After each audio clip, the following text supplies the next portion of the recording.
Good morning. Welcome in.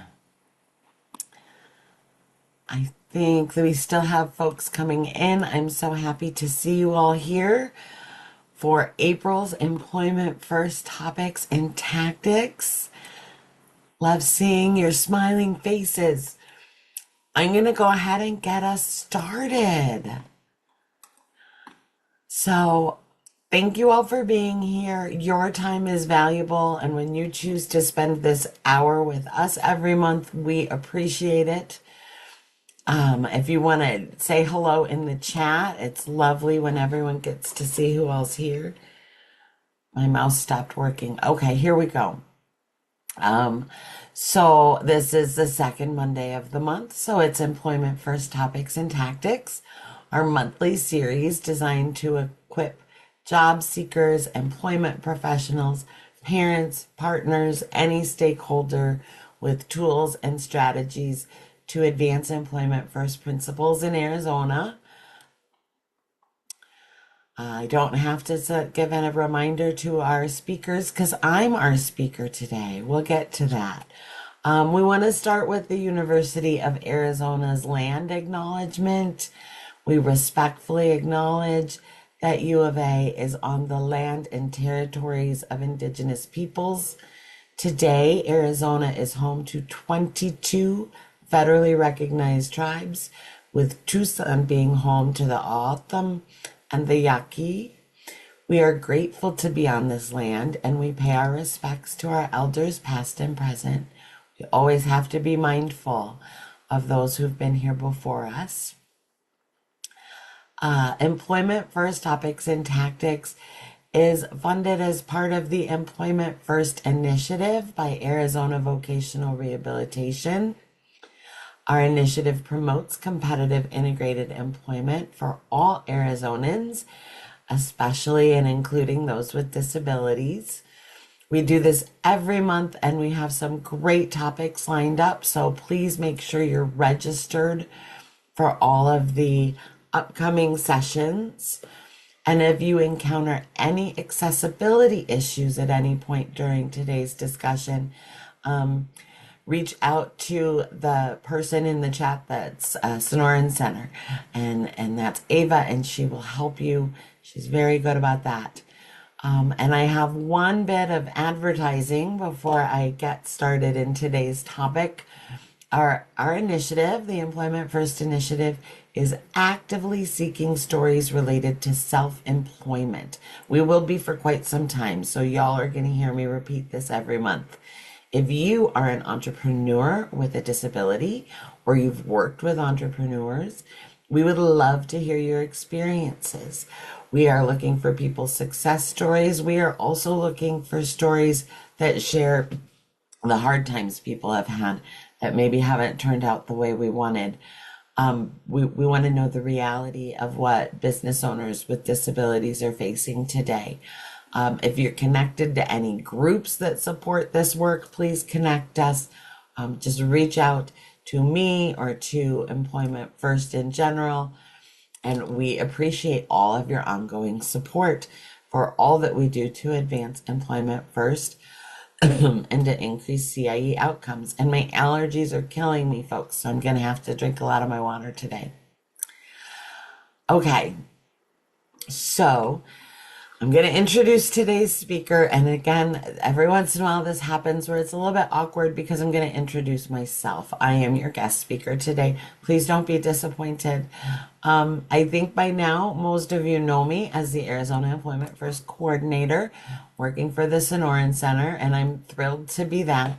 But I do have another area where I am passionately focusing my energies and have for many, many years. And some of you may know this. I've had the privilege of being a part of the Arizona Sexual Violence and Disability Network since it began in 2019. At that time, we called it something else. I've worked in this industry for over 30 years, which is hard to say because it admits my age.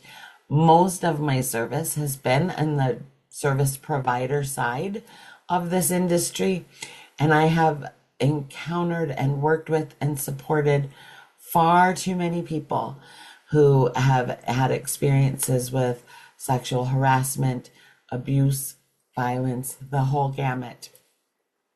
I've also worked with many, many job seekers who have lost opportunities because they don't have a knowledge and awareness of healthy workplace relationships and what is acceptable and what is not.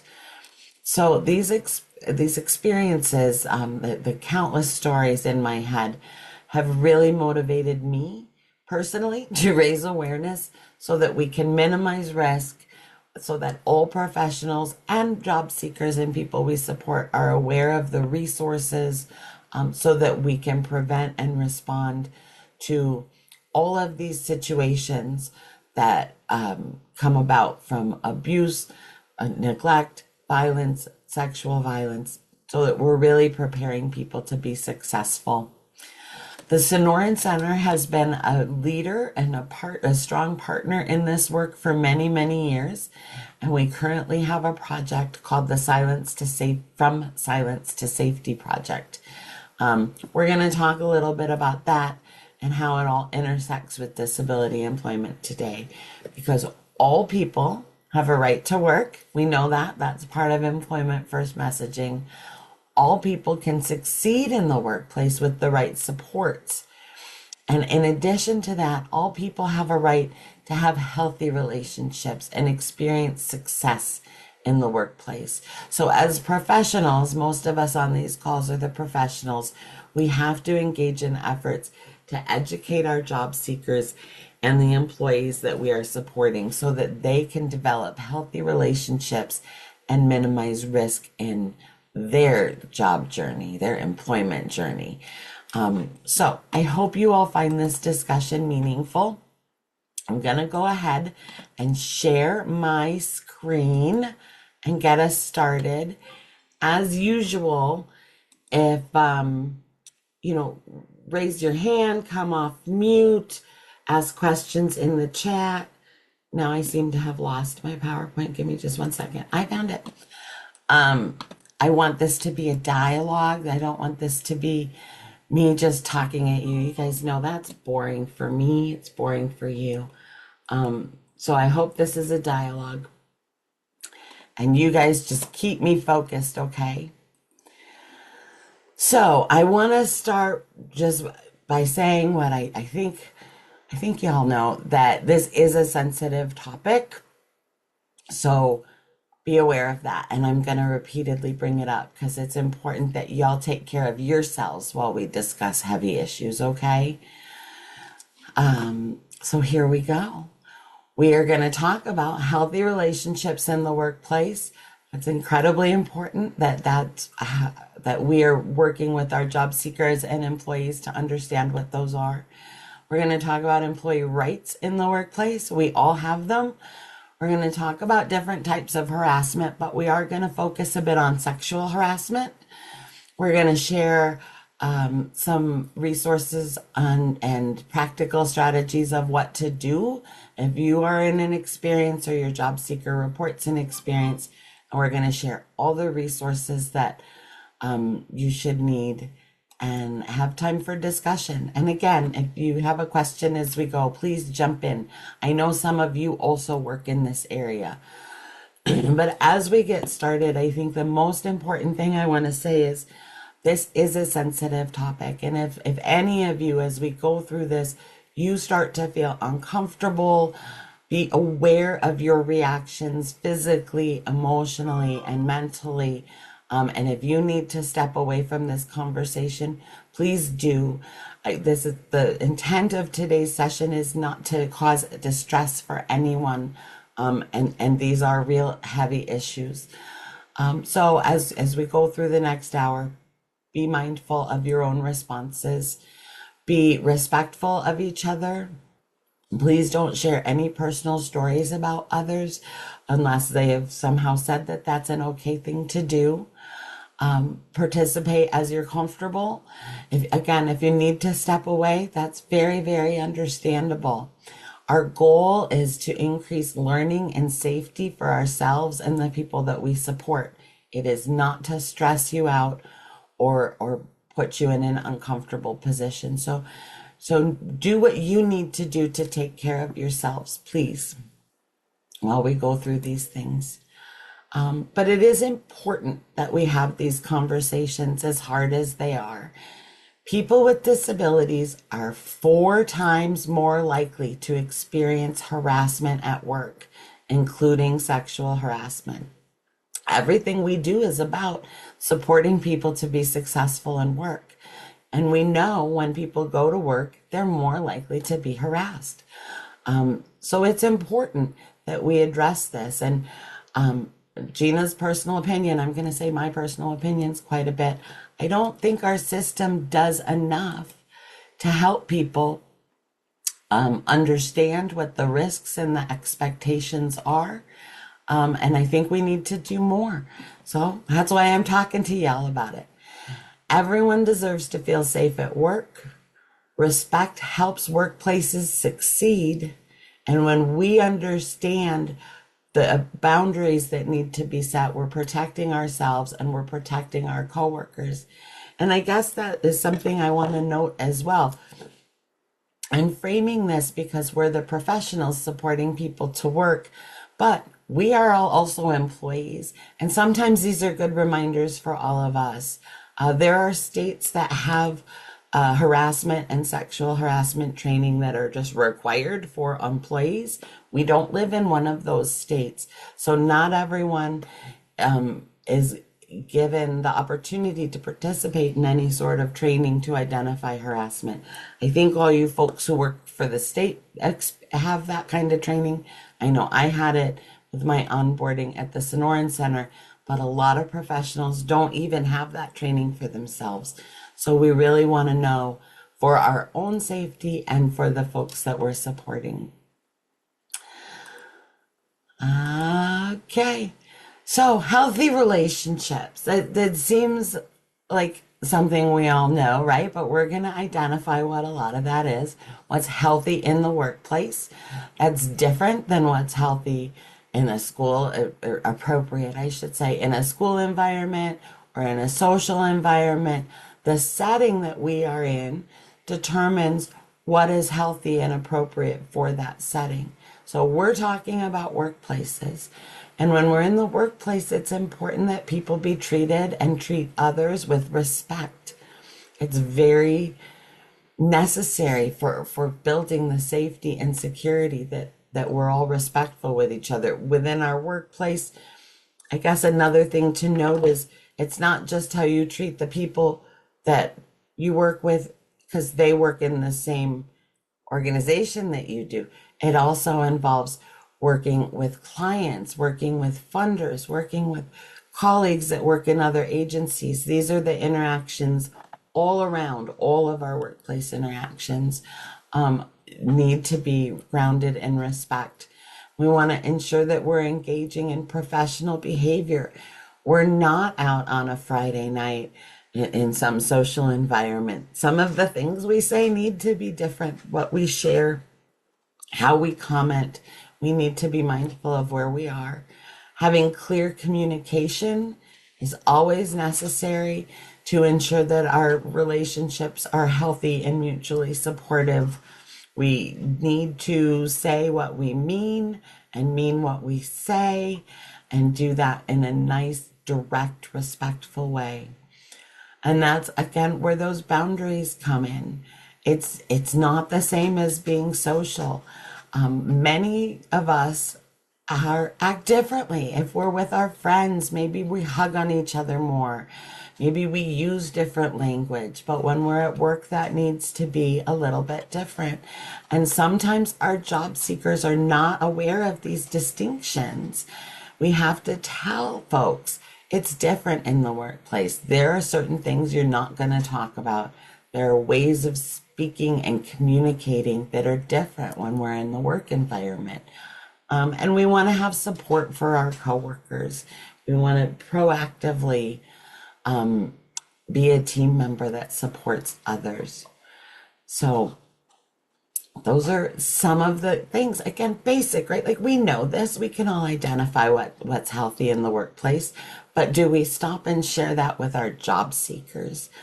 We don't always share that with our job seekers. And when we're particularly talking about transition age youth coming from a high school setting, the ways that people engage and interact in high school, there's a lot of socially acceptable behaviors, flirting with people, calling each other hon or babe, or different types of slang terms that aren't acceptable in the workplace. It can cause people to feel uncomfortable and it's not deemed professional. So many of us work with young people who have spent their whole lives in a setting where a more casual interaction is the norm. It's to be expected. It's how they've been encouraged to make friends. And now we're going to a new setting where the rules are different. And we have to help people be prepared for that so they can be successful. Personal boundaries. Again, this is helpful for all of us, but it's also stuff we want to make sure our job seekers and the folks that we've supported who are working, we want to make sure they understand these are personal boundaries that we all should set. We should have working hours. Many of us work from home now and we're not good at establishing our working hours. And we need to be mindful of that. We don't want to have a lot of after hours communication. We need a balance. The individuals that we're supporting to success in employment, they need a balance. And when work is over, sometimes we need to be done with work and we don't need to be texting and calling and reaching out. We all deserve the downtime. That applies to our job seekers too. And I will say that has been a common problem I've found a lot of times with folks that you support and they get a job and they're very excited to be in this new environment and they're very enthusiastic and they don't always limit their communication time to work hours, and that can frustrate their coworkers. So we want to make sure folks have a right to take their breaks and that their breaks are used appropriately, and they know when to come back. We want to do that for ourselves too. People have a right to have their personal items in their workplace when they're shared in an office, and everyone has a right to know that their personal items will be respected and safe. And we need to not play with each other's things. Some of us have really interesting, I know as a social worker, we always have fidgety things and toys and whatnot. A lot of us do. So we need to make sure that our coworkers know what's acceptable and when and how. So that's part of our clear communication. We want to avoid office gossip as much as possible. Gossip is just a terrible thing in a workplace. It really, really detracts from people getting their work done.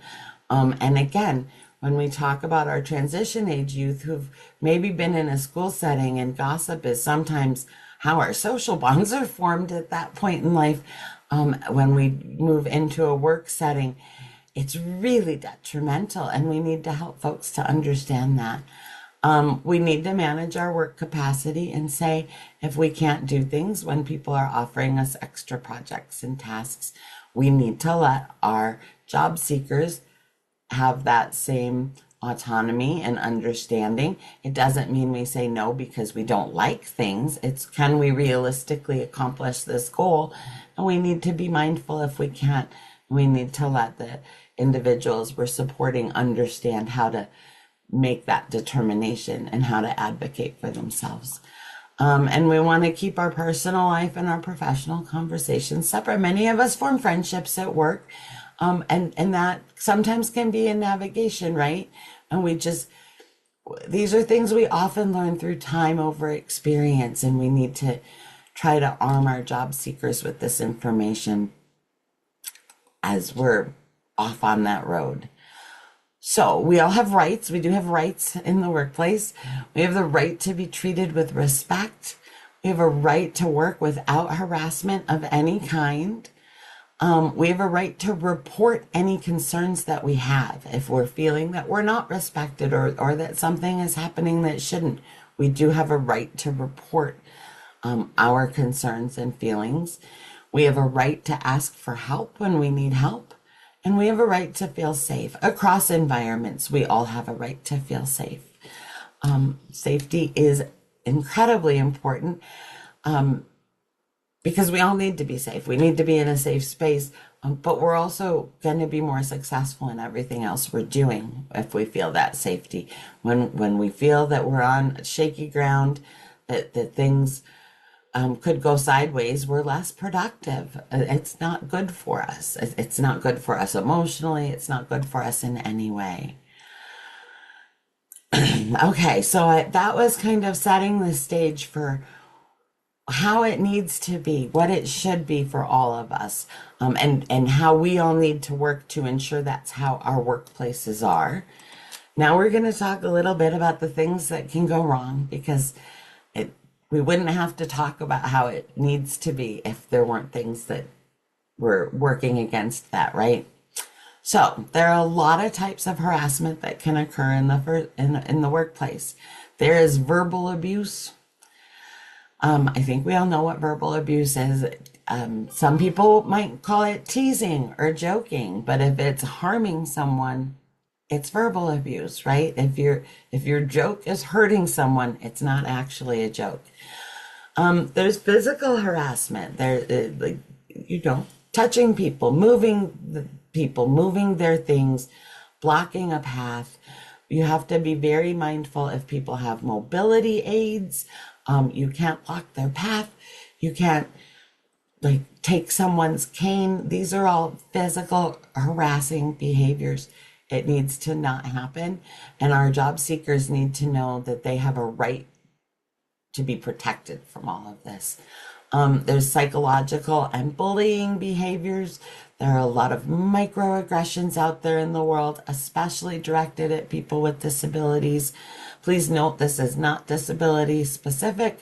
A lot of these things happen, and it could be focused on someone's gender or someone's race or religion or ethnicity, or I could just keep saying or, right? You guys get the picture. All of those are not okay. You can't do these things to people. You have to watch out for people and their protected characteristics. People's protected characteristics are race, sex, religion, age, and disability. For respectful reasons, we want to protect people based on other factors as well. We just want to respect people, but those are the legally protected characteristics. Sexual harassment, which is what we're going to get into in a little more detail. Discriminatory harassment, not being offered different opportunities to work on projects, to advance, to build skills, to network and connect. That is another form of discrimination and harassment. And cyber harassment, which is, technology based on the computer. Those are still counts as harassment just because you're emailing something horrible and not saying it to someone's face, right? So by definition, harassment involves unwelcome, offensive behavior based on protected characteristics, or in some cases, general bullying that creates a hostile work environment. And I'll repeat those protected characteristics again: race, sex, religion, age, and disability. Sometimes, depending on the city or town you live in, there may be other ordinances that add other protected classes. There are cities that have sexual orientation listed as a protected class. So it could depend on where you are. But federally, the ones I listed are what's protected. And harassment can be perpetrated by coworkers, people at an equal level, by a manager to an employee, by an employee to a manager. It's a little more complicated, but it can happen. We all have to be respectful in all directions. By colleagues that do similar work from another agency, or clients with your, public facing and interacting with folks in the community. Harassment can come from any of those places or be directed to any of those places. It's not okay at any level. I just want you to be mindful of that. And again, just to check in, guys, some of this is heavy. Some of you may have had experiences that this is making you feel a little uncomfortable. Be mindful of your reactions, okay? So let's talk a little bit about sexual harassment. It's not an easy conversation, but it's important and it's a conversation we need to have. So, sexual harassment, as defined by the EEOC, the Equal Employment Opportunity Commission, sexual harassment is a particular type of harassment that includes unwelcome conduct such as sexual advances, requests for sexual favors or dates, remarks about an individual's appearance, discussions, remarks or jokes of a sexual nature, and or other verbal or physical harassment of a sexual nature. And again, the harassment can occur in any direction, from a supervisor, someone that works in another department, another coworker, someone in the community. It doesn't matter who it is. Those things are all not okay. So the slide lists some of the behavior, excuse me, that might be considered sexual harassment. It is not an exhaustive list. There are a lot of things that can be considered sexual harassment. And I am going to share a story about someone I worked with at one point. And it was a sad situation. And it was a male, and this young man lost his job because he always told girls that they looked pretty. And he thought that he was being nice. They look pretty. You look pretty today. You look pretty today. And it kept happening, and people kept telling him that that wasn't okay. It only took like 2 times. And then he was let go from his position. So he wasn't there very long. This all occurred within the first week. But it made people uncomfortable the way he would just say, you look pretty today. You look pretty today. And he came to me. He said, Gina, I'm giving a compliment I don't understand. This young man was genuinely he didn't mean anything in a sexual nature. It doesn't have to be intentional for it to be sexual harassment. Intent's not required. He thought that that was a friendly way to interact and communicate. His life experiences had taught him that. And it was so ingrained that no matter how many times we kept telling him he couldn't say it on the job, he continued to say it on the job, and he lost his job. So then it became a targeted goal that, okay, we're not complimenting people on their looks, period. We don't comment on people's looks. Eventually, it took a long time. He figured that out. No one saw that coming until he went to the workplace, though. Oh my gosh. He thought it was a way for him to make friends. So the failure was the system's failure for not preparing him for success, not giving him a tool that he needed to be successful. Okay, so these are things we should all be aware of. And these are things we need to share with the individuals that we're supporting as they seek employment or when they have employment. Warning signs that things aren't necessarily the way they should be. Things that might make you uncomfortable, or it might make our clients uncomfortable, or might make our coworkers or their coworkers uncomfortable. People standing too close. That's one I think we're all very aware of, that personal space. I think we do focus a lot on helping people understand personal space. What we maybe don't teach our job seekers and clients enough is to be mindful when others come into their personal space. Because a lot of individuals that I've worked with are okay being close because our systems and our interventions condition people that all that close proximity is normal. So we need to let them know that if someone they don't know is getting physically close, that's not how it should be. And that should be a red flag. So we need to teach folks what these signs are. If people repeatedly ask personal questions in the workplace, so do you have a boyfriend? So are you married? And it's targeted and more than that common courtesy level. And again, I'm sorry because I know I'm being redundant. These are things that we want to teach the individuals we work with so that they're not doing this and making people uncomfortable. But we want to teach them that this is the warning sign that someone may be approaching them unprofessionally and inappropriately. Being pressured to keep secrets. Secrets in a workplace make zero sense to me. We all go to work to get a job done. There shouldn't be a need for secrets unless it's like, oh, we're having birthday cake and we don't want the person to know. I don't see any other reason for secrets in the workplace. And sometimes people feel, oh, you gave me a secret. That means you trust me, and it helps people feel connected. And we want to make sure that our job seekers have that different perspective, that when a whole bunch of people go work in one place, we have a singular goal to accomplish whatever the mission of our workplace is. Secrets don't support that in any way. And if someone asks people to do things that feel wrong, it can mean a whole lot of things, right? It could feel wrong because it's unethical. Hey, grab me some Post-it notes that I want to take home.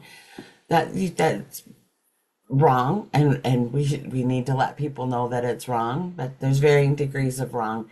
It can go from that to all sorts of things. Meet me privately after work, stay late with me to do XYZ. There are a lot of things that can feel uncomfortable.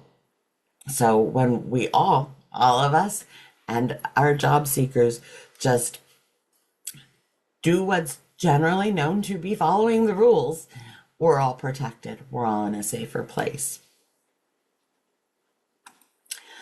So, things maybe that you could do for yourself if you, as an employee, find yourself in one of these situations.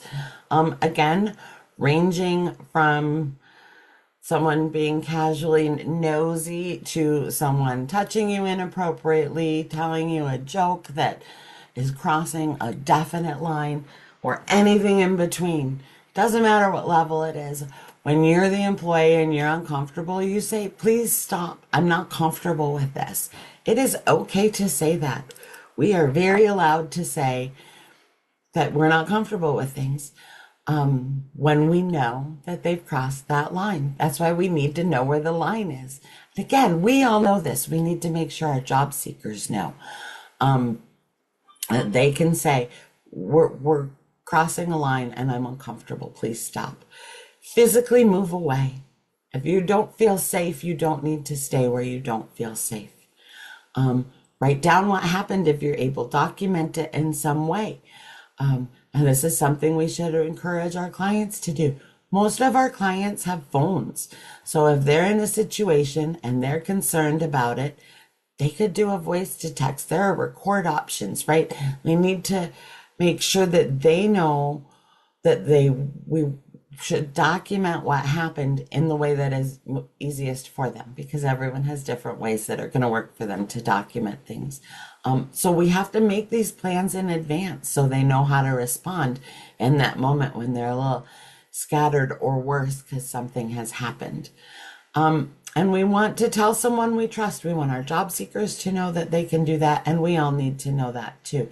Who that is can vary depending on who we are. Maybe it's our HR department, maybe it's our supervisor, maybe our supervisor's the one that did the behavior that we are uncomfortable with. We have to learn to distinguish that. Maybe we go home and we tell somebody. But we want to communicate it and not keep it bottled up. So these are things that I want y'all to know for yourselves, but also to pass on to the individuals that you support. So you're a professional and you're supporting someone, they work somewhere, you're giving them support, and they reach out to you to tell you something has happened. What do you do? I'm curious if, like, by a thumbs up emoji, because I think I'll see those on my screen. Have any of you had training that prepares you for this? Have you been formally trained that says, when your client comes to you to report being harassed, here's how you handle it? I'm not seeing any thumbs up. It could be that I'm on a screen and can't see it, so someone tell me later. I'm just very curious if that's something that many of our folks are encountering. Hi, Gina. This is Rosa. There's Hi, many Rosa. thumbs up coming up.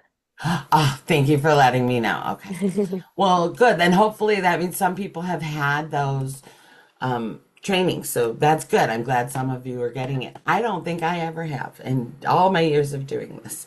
No one has ever said when the job seeker comes to you, here's how you handle it.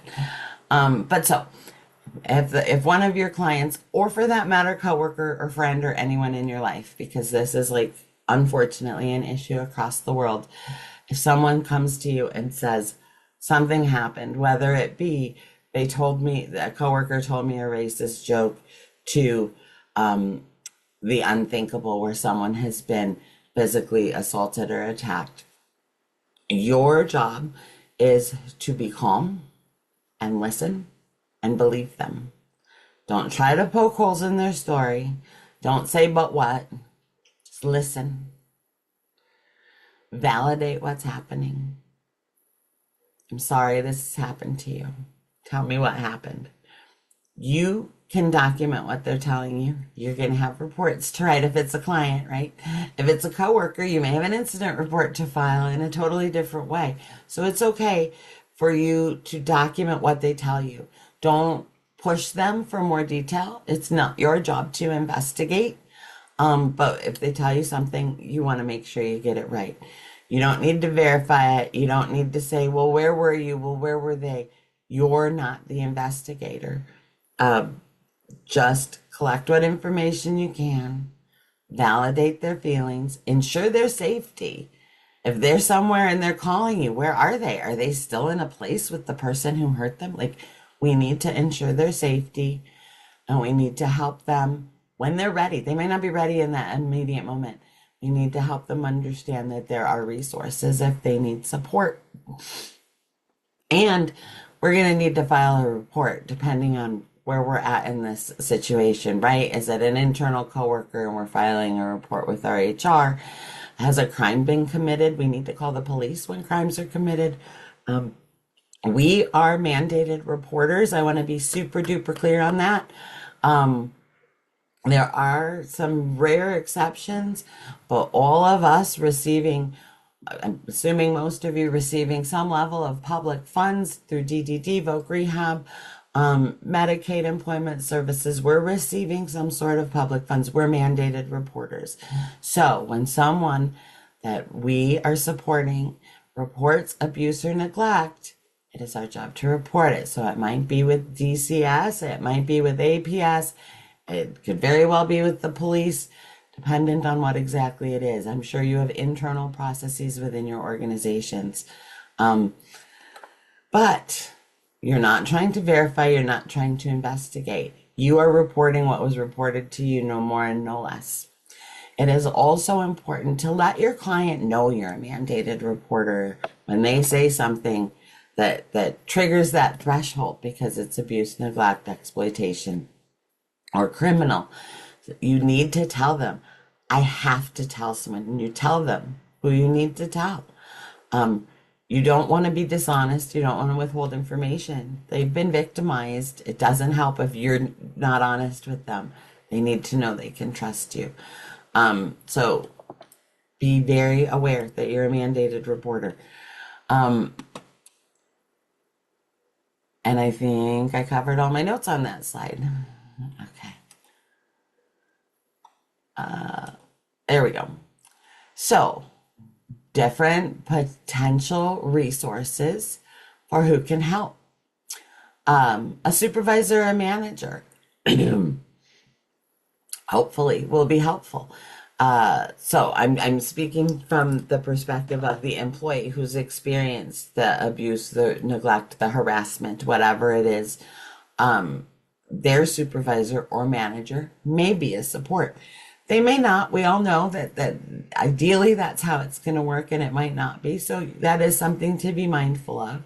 The Human Resources Department is very likely to be helpful.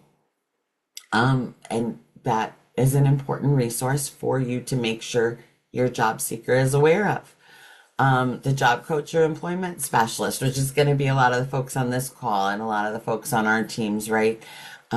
That's why I want everybody to have this information, because we need to know what we need to do to help. A trusted family member, anyone that's their advocate, anyone that's on their side. It's important that people share their experience as much as they're comfortable and able.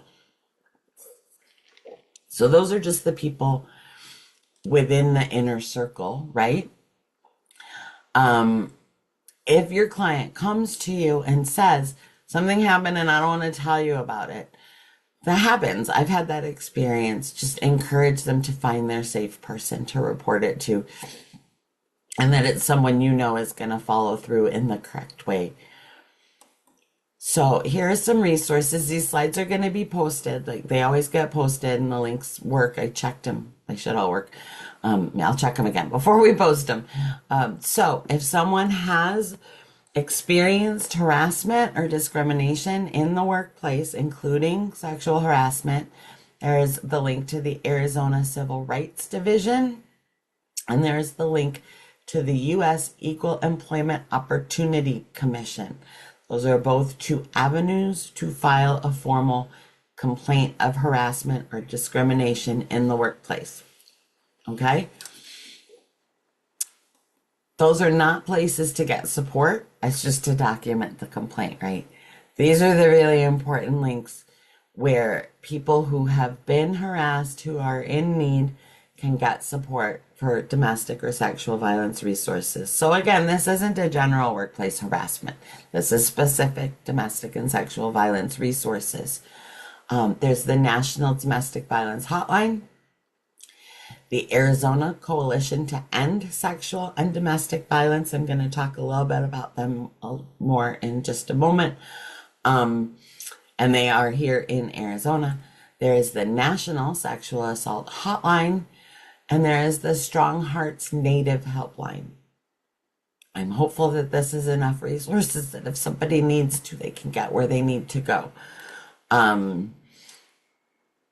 So those can be at your fingertips. As professionals, if you want to learn more, if you want to get more involved, there's a lot of work that goes on in this area. So again, Arizona Coalition to End Sexual and Domestic Violence. They are what their name says they are. They're a coalition to end sexual and domestic violence. They have a lot of amazing resources. They work directly with survivors. And 10 years ago, there was a very big disconnect between the agencies that do work in the sexual and domestic violence arena and the agencies that do work in the disability arena. And we did not really interact. 10 years ago, I think it was a lot scarier if someone needed resources. But ACEs DV, that's what we call the Arizona Coalition to End Sexual and Domestic Violence, their acronym's ACEs DV, they have been a pioneer in collaborating with the disability world and the disability network to ensure that their services are accessible, that individuals with disabilities who need resources are able to get the resources they need. We've come so far, and it's always nice to see that there was a problem and we have made really good progress with it. Not to say there's not still a ton of work to do in this whole field, but there are some really good resources that are accessible, and I don't know that that was the case as strongly 10 years ago. So we really appreciate our friends at ACEs DV. There's the From Silence to Safety project. So that's a project right here at the Sonoran Center. I'm going to share some information on some of our resources through funding from the Arizona Developmental Disabilities Planning Council. There, a few years ago, was a big research project, and for the past couple of years, we have been developing community resources and partnering with our friends at ACEs DV and our friends at the ARC and our friends across the state doing a lot of different things on some policy issues and looking at ways to improve legislation to ensure that resources exist and response is appropriate, and that we're doing as much for prevention as we possibly can. So the link to our resources is on this slide. I'm going to tell you a little bit about those resources on the next slide. Here's the Arizona Sexual Violence and Disability Network that the ARC of Arizona kind of takes the lead on. That I have been involved in this network since we started around 2019. We have working groups. We have a working group. The one I'm involved in is the Training and Prevention Work Group, where we look for resources related to training and prevention because there's not enough education in this topic and we want people to have access to information. So we go through those resources and make them available for folks. There's a criminal justice work group. They do a lot of work. Obviously, within the criminal justice system, there's so many needs, educating our first responders, ensuring policies align the way they need to, all of those types of things. We have a tribal resources work group specifically focused on our Native communities and ensuring that we have culturally responsive supports in place for people. And we have a school abuse prevention work group focusing on school issues. We're doing a lot in terms of looking at sex ed laws and information for people, as well as what training and response looks like in school settings.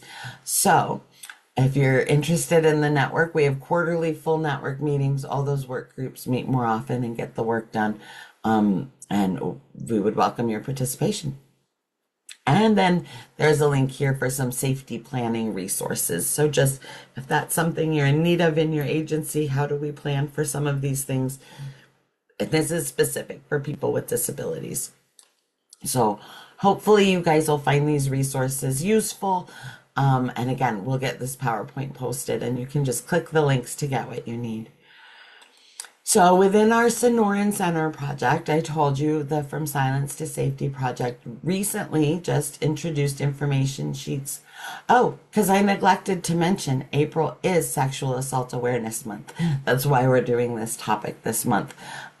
So in honor of that, we released our first round of information sheets. You can find them on the website from the link on the previous slide. One of them is an Untold Stories research summary. It's not easy reading, but it's really, really meaningful reading to hear people's stories, even just the summary. It's not easy reading, but these are things we need to know. We have an information sheet on a family and caregiver's guide to addressing sexual abuse. We have one, y'all know this was me that pushed this on sexual harassment and disability in the workplace. We need to raise awareness on this issue, folks. We really need to highlight it and make sure that we are keeping people safe and keeping people from doing things that will get them fired that they don't realize they shouldn't be doing. We also have safety awareness, keeping each other safe, a kind of general information sheet, one on bullying. And we're still working on more. I see 1, 2, 3, 4, 5 more that we have in development. We're not done. We're going to keep developing information sheets where we see gaps, where we see folks want to learn more, and then getting those out into your hands. So we thank the ADDPC for supporting this work, and we hope you guys find it all meaningful. And I'm to the end, so I want to again talk about self-care and coping. We had a good attendance turnout today, and I know this is a tough topic, so I wanted to share some strategies. If anyone's feeling a little anxious, sometimes we don't even realize it, right? We suddenly realize, "Oh, my shoulders are way up here, or my hands are clenched, or I've been holding my breath." We don't even do it consciously. So I want you all to be a little mindful.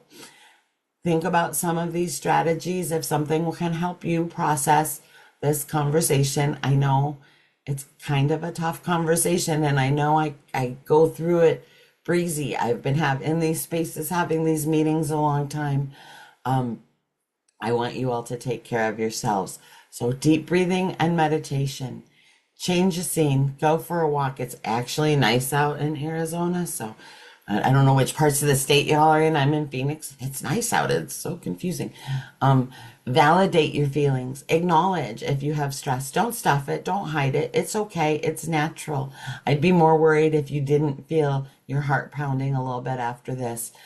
Give yourself some positive input. Music is what does it for me. Those of you who know me know I'm going to like crank music on and write a report when we get off this meeting. But seek the joy, seek the things that bring you pleasure. Reach out for support if you need to. Call a friend or a family member or someone who's safe to you.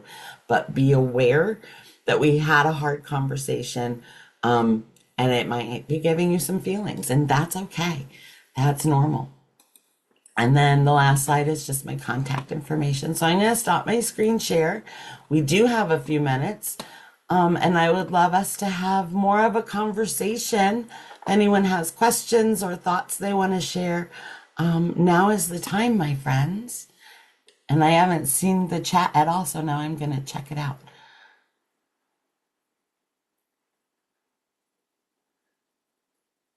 Are y'all just processing?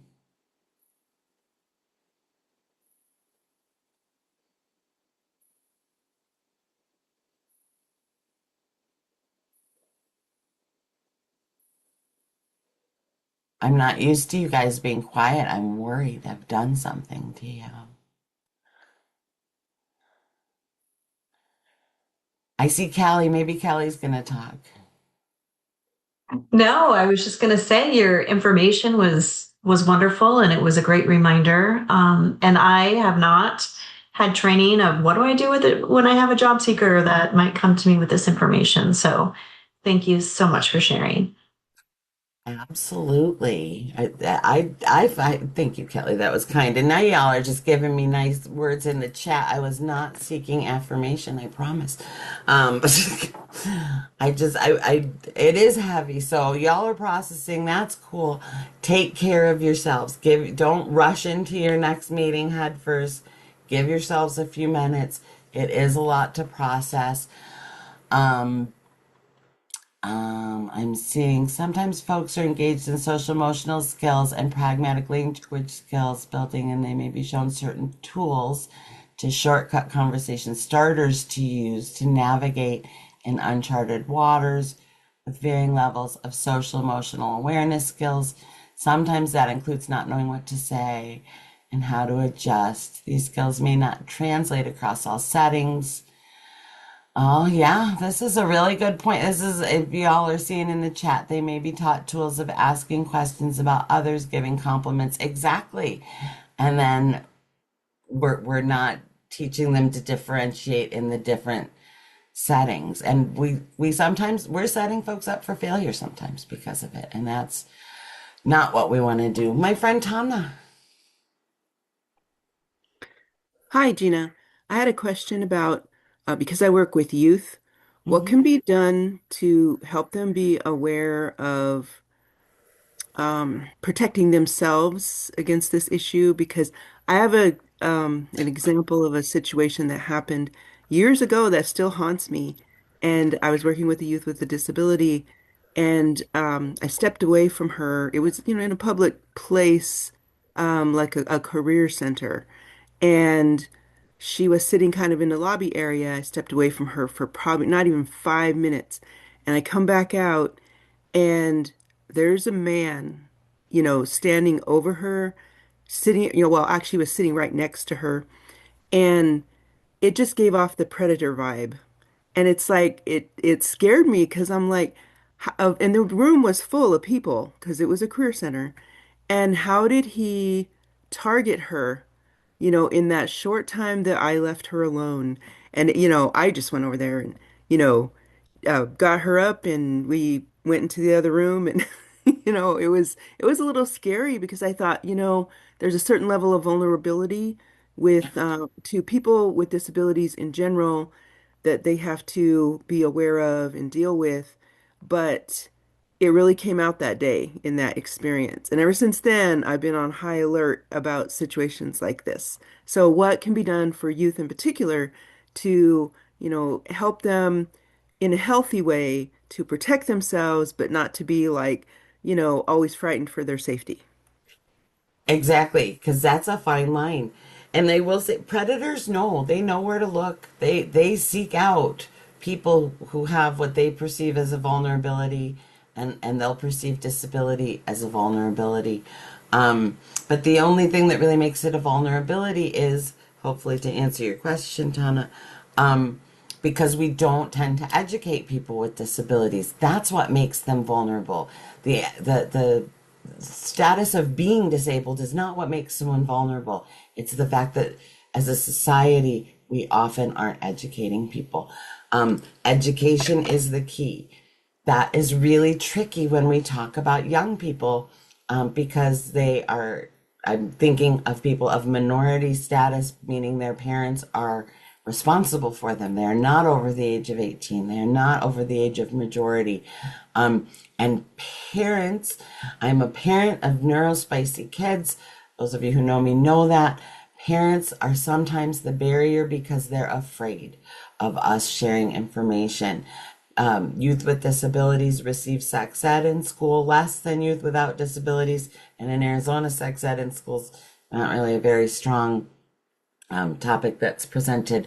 And when we don't tell people the risks, so it comes down to education, Tana. And I want to talk to y'all for just a moment about this whole industry, the whole, HCBS services in general, all the support for people with disabilities. We teach compliance from a young age. When someone has a disability, we say you need to listen to the adults, you need to do as you're told. We don't do that necessarily when people don't have disabilities, and that puts people at risk.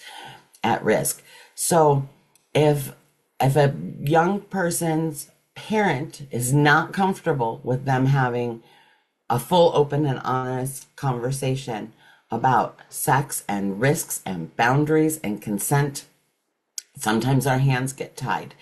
But we can have general conversations about consent and what makes us comfortable, and that we have a right to be safe, and that if something feels wrong, it's probably wrong, and they need to come tell us. So we have to respect where their parents are and what restrictions their parents place on us. Hopefully with education we can get their parents to let us have more honest conversations. But as a system, we need to stop with that we're the authority figures telling you what to do nonsense that we've ingrained into our system and the people that we support. And be more honest and give people access to information, let people know their rights. My personal wish is that as we do any sort of work and employment, that we start with these conversations and let people know their rights, what is acceptable and what is not acceptable, and what their rights are. That is not required in any employment service that I'm aware of, in any place that I'm aware of. So y'all see my bias in this. That is not an official stance of Voc Rehab or the Sonoran Center or anyone else. That's my bias. But it comes down to education and getting away from that paternalistic interaction that professionals and people with disabilities have had since the history of time, and keeping it at empowering and equity. We are all equal humans. We are all equally deserving of safety and respect. Our feelings are equally valid. We have to move that way. Sorry, I went on my little soapbox a little bit. Did that help? I hope that helped a little bit. Yes, thank you, Um, Gina. awesome. Anyone else? True, we teach folks not to have strong boundaries. We do, which we should not do. Thank you. You guys are saying such nice things. Oh, and time's up. Okay. Please fill out the survey that's going to open when this closes. Please join us next month. I appreciate you all very, very much, and I'm grateful to work with you. Let me know if I can be a support in any other way. Have a good week.